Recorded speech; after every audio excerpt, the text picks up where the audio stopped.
My current title is Director of the Study of the Legacy of Slavery in Maryland. I have been here for about 26 years. That program really began when a volunteer named Jerry Henson brought to my attention a court citation where an Aaron Salisbury was found guilty for aiding and abetting someone to escape. And so my thought with that was that this might have something to do with the Underground Railroad, because obviously anybody who's helping somebody escape is not going to necessarily tell anybody else what specifically they were doing beforehand or after. And if this one person is doing it, probably many others are doing it as well. And so at the Maryland State Archives, we keep records forever. We have focused on such primary documents such as runaway ads, as I mentioned, domestic traffic ads, the federal census, freedom papers, which break down really into being certificates of freedom and manumissions, and also one could include within that land records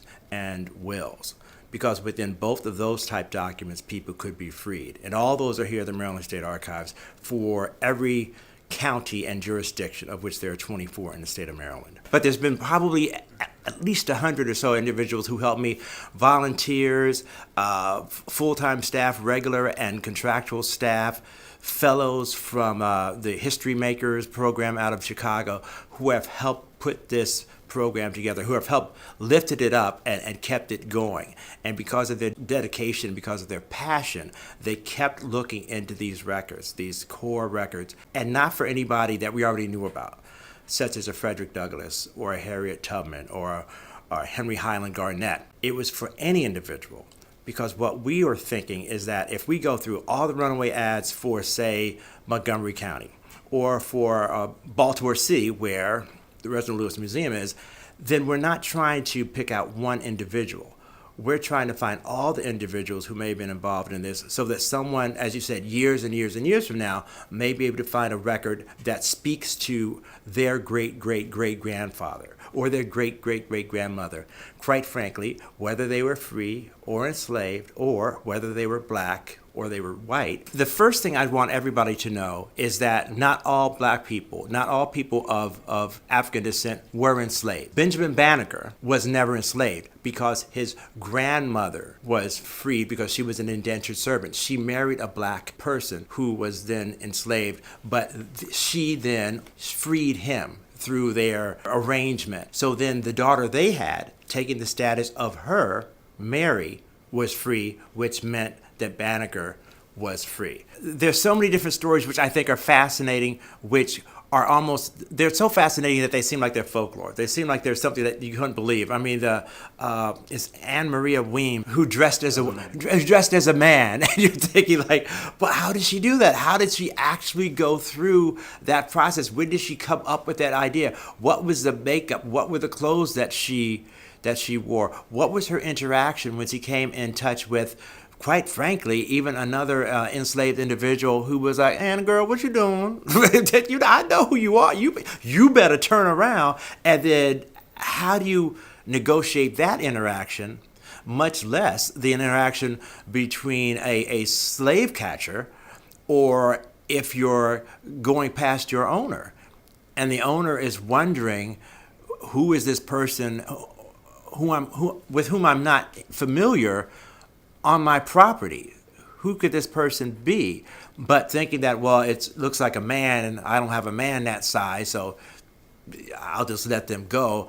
The bravery that those type incidents must have put forth is just incredible to think that was an idea. That in her mind, she thought, I can do this. I can dress as a man, and this might work for me. Because the flip side is what would have happened to her if it didn't work. There was one runaway ad I found which was fascinating to me because it literally spoke in terms that, to me, indicated it was 3 generations. It was a child, her mother, and the grandmother were all running away. And I thought that is an amazing story. And I don't know where I put it, but I thought I have to put this aside, though, because this is something, someone years from now, if they are so fortunate to find this record, then they are finding 3 generations of their family in one runaway ad, and they all escape together. You could look at it 2 ways. The bravery of that to take all your family with you, and also the bravery of that is that if something goes wrong, you're all going down. And difference, you're like, I'll get away, and if I'm successful, I'll come back and get you. But if I don't succeed, at least you're not going to be punished with me. At least you're not going to be sold south with me. So it's just an incredible amount of a complicated life that people who were enslaved had to consider. And if you're in a mixed marriage, and I don't mean white and black, I mean free and enslaved, I mean, then if you help your enslaved spouse to escape, then you could be sold into slavery yourself. That could be part of the punishment. So I mean, it's just there's so much there to unpack, which I think we take for granted. And there are runaway ads as early as there's slavery. So it's not like all of a sudden, again, the Underground Railroad was not created or founded by Harriet Tubman.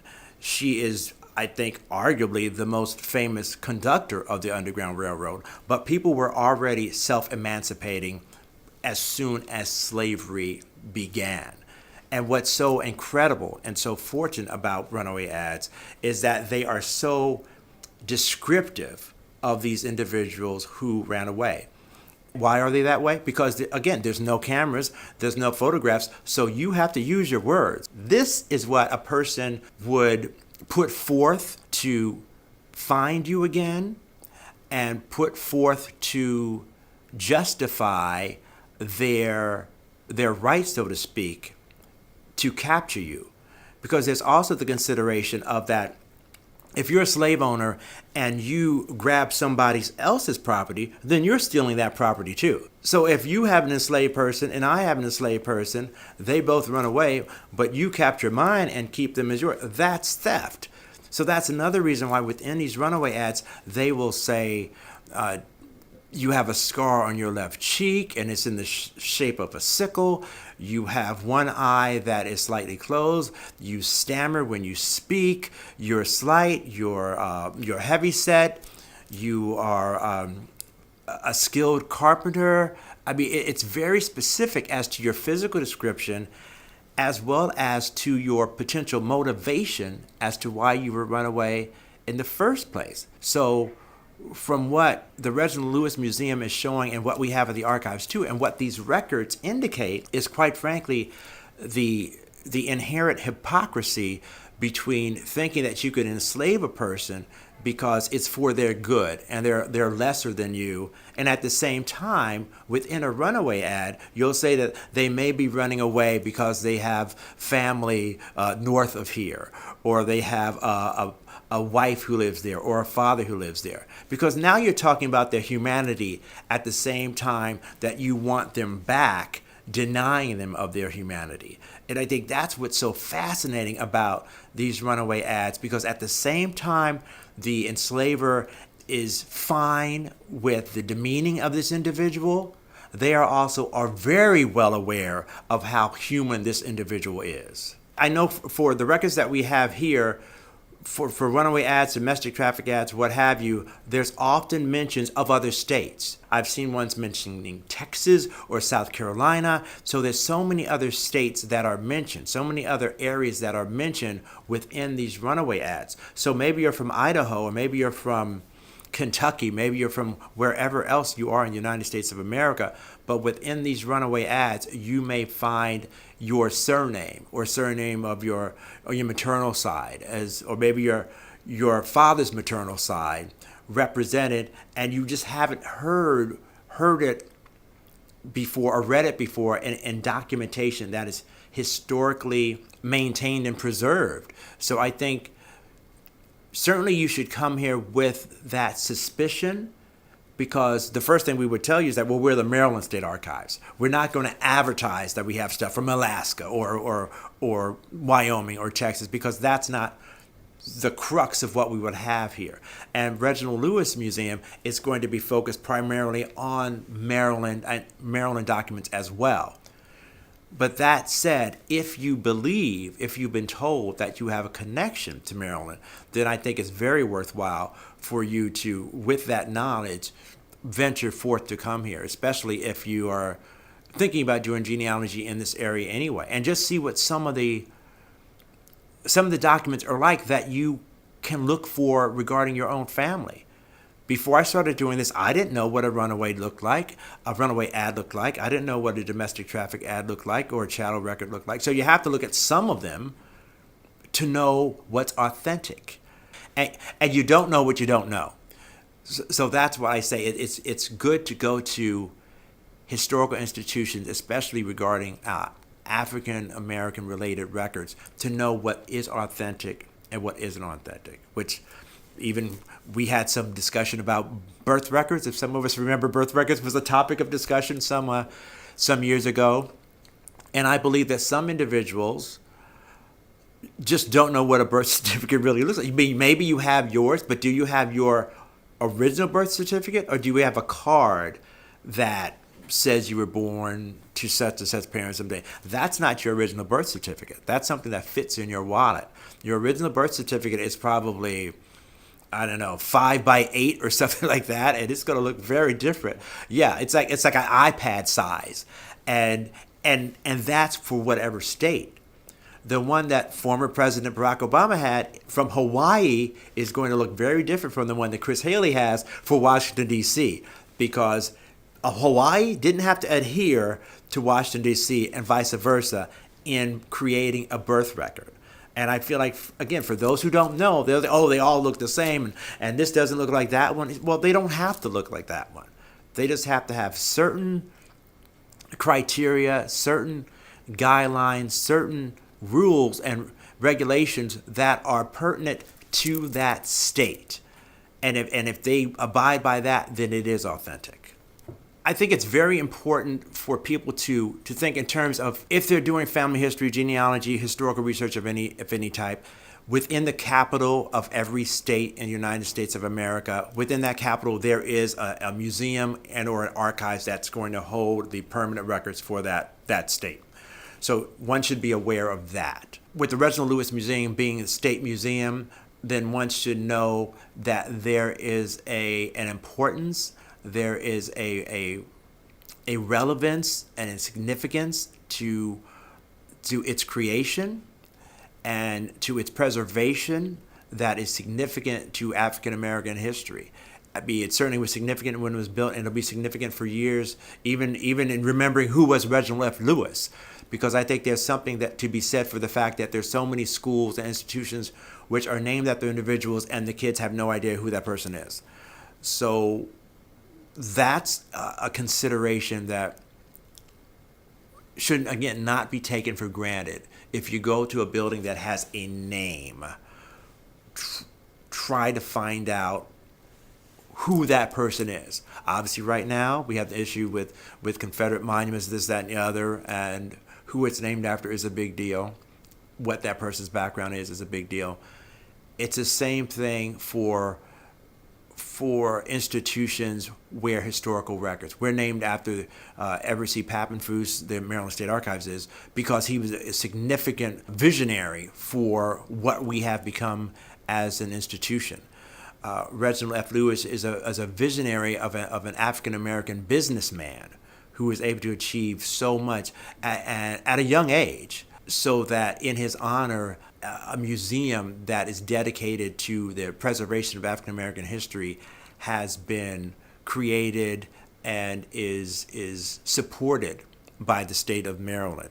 So I think that's something we should always consider, and just to think that all of the persons that we idolize, they probably started as just a kid who wanted to play cops and robbers just like anybody else, who liked cartoons, who was sad when their puppy passed away.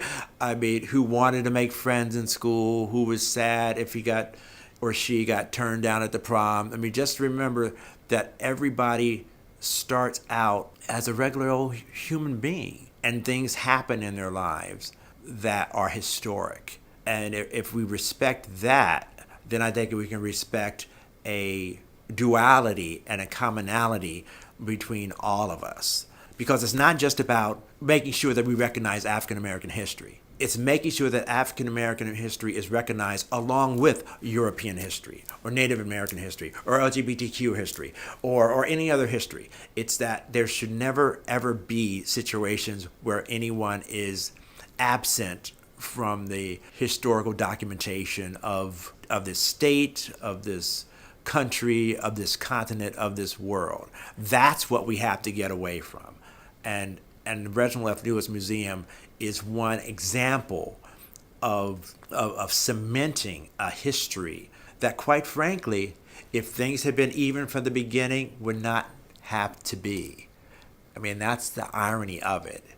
If we had been considered equal from the get-go, then we would have been in all the history books from the get-go. We would have been in all the movies from the get-go. I wouldn't have been a little kid growing up thinking like, wow, there's no parts I could play. I'm watching TV. There's no black people on TV. I can never be an actor. No, if things had been equal, that would never have been a consideration for myself. There wouldn't be the BET awards. There would be if things were equal. And that's what we have to consider, and that's why we have to appreciate places like the Reginald F. Lewis Museum.